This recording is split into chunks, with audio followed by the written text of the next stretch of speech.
Hi everyone, my name is Aaron Hutcherson, but you know me as the Hungry Hutch. Today we're going to be making a triple berry cobbler. It has strawberries, blackberries, and blueberries. And then there's a little surprise in there, which is some pink peppercorns, which adds a nice sort of floral pepperiness to the dish. I love making desserts, so I tend to make something like this when I want to have people over, it's the holidays, or it's just a casual Tuesday afternoon. Everyone loves something a little bit sweet, so this berry cobbler is perfect. So with any cobbler and any fruit dish, choose what's in season at the time because that'll be the best tasting, have the most flavor. Sort of improvise, do what you want to do. You are free to do what you want in your own kitchen. You're a grown-ass man or woman. I don't know if I can say ass, but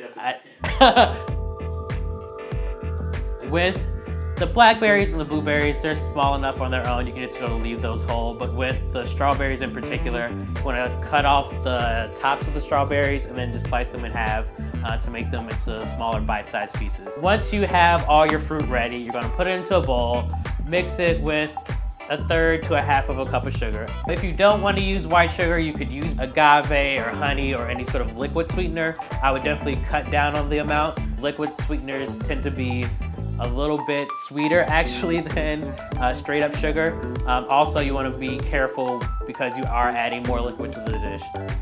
The special ingredient is the pink peppercorns. I really love putting them in fruit desserts because they have sort of a floral quality to them and a little bit of pepperiness. So it'll sort of add that one thing to the cobbler that when someone tastes it, they'll be like, what's that? That's really interesting. I want that recipe.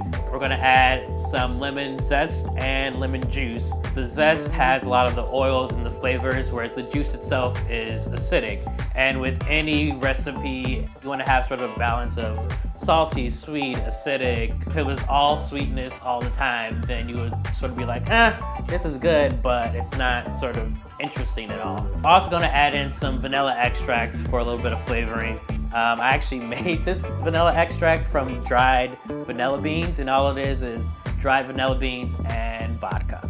So just put them in a jar, seal it up, and then the vodka will sort of draw out the vanilla flavor, and you can use that as the extract. And at this point is when you want to taste it. And you want to do that before the next step, which is adding your thickener, which is flour or cornstarch. You let it sit there for a while, you'll notice that the juices of the berries start to sort of seep out. And the point of adding the flour is that so it'll mix with those juices and thicken it up because otherwise it'll be sort of a runny, liquidy mess. So now we're gonna grab a baking dish. I grabbed an 8x8 square baking dish, but sort of anything you have that's big enough to hold all the fruit will do. Pour the berries into the dish, sort of put that aside for now, and now we're gonna move on to the topping for the cobbler. For the topping, we're gonna have flour, a little bit of sugar, just sort of a pinch of salt, and then everyone's favorite, butter. If for some reason you don't want to use butter, you can use shortening or coconut oil or whatever it is you may have.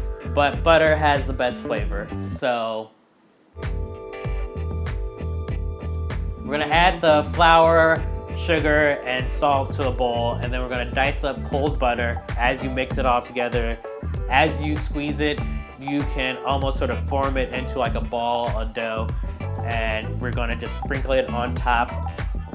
I like to bake all of my fruit-based desserts on top of a sheet pan because you never know if something bubbles over, then your oven's sort of a hot mess, and no one likes that. And we're just sort of pack it down a little bit, and then we're gonna put it into a 375-degree oven for about 40 to 45 minutes.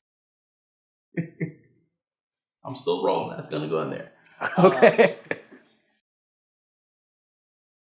You will see that the juices will start bubbling up, and then the crust will sort of become a nice, sort of light, very pale, golden color.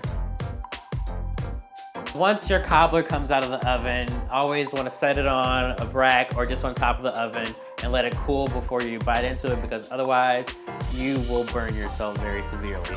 Hot sugar is one of the worst burns you can get. But when it comes time to serve, it's cooled down a little bit. Just sort of scoop it into a bowl. Maybe you want to serve it a la mode style with a little bit of vanilla ice cream. I topped it with some mint because I wanted to be fancy, and boom, there you have it. So this cobbler in particular is great for a summertime dinner party. Maybe you're having a potluck, going to someone's roof or a park or whatever. You want to bring something nice and light and refreshing. Mix it up, make it your own. That's what I encourage you to do. You don't want to put in pink peppercorns, fine by me. You want to use some whiskey instead of some vanilla extract, go for it. Maybe an orange instead of a lemon, be my guest. All right, folks, so that's it. Thanks for watching. For more recipes and delicious food porn and inspiration, feel free to go to thehungryhutch.com. Follow me on the Facebooks and the Instagrams and the Twitters at The Hungry Hutch. And of course, be sure to check out Blavity.com. Like them on Facebook, follow them on Twitter and on Instagram at Blavity, and subscribe on YouTube. Oh, you have a catchphrase or something? Stay hungry. I don't know. It might be in there.